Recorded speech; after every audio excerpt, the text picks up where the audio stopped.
Have you ever stopped right in the middle of a belief and wondered, how do I know this is true?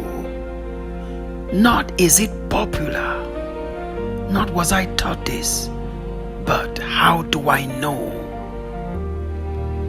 Most of us inherit beliefs long before we examine them. From family, from culture, from religion, from society.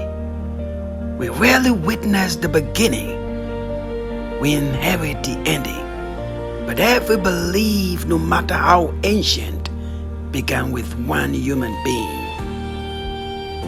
Long before temples, long before scriptures, before organized religion, someone experienced something they couldn't explain.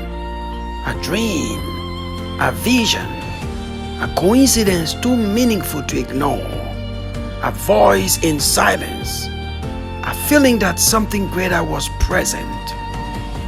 Whether those moments came from the mind, from nature, or from the divine, they changed the person who experienced them.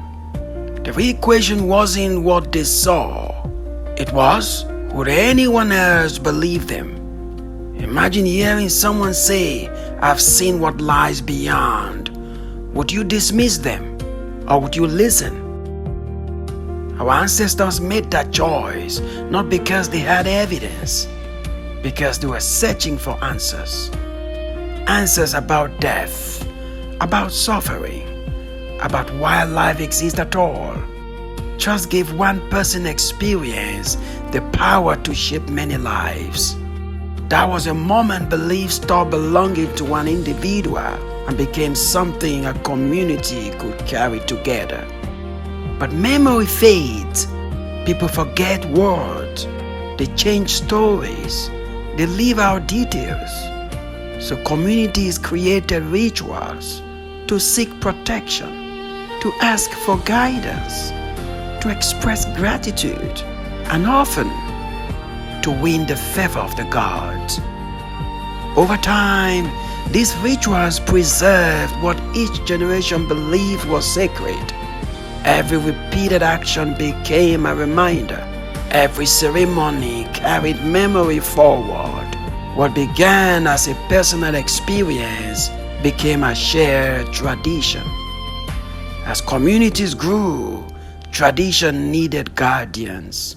Not visionaries, guardians.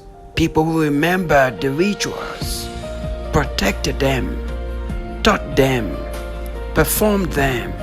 This is where a new role begins to emerge. The priest.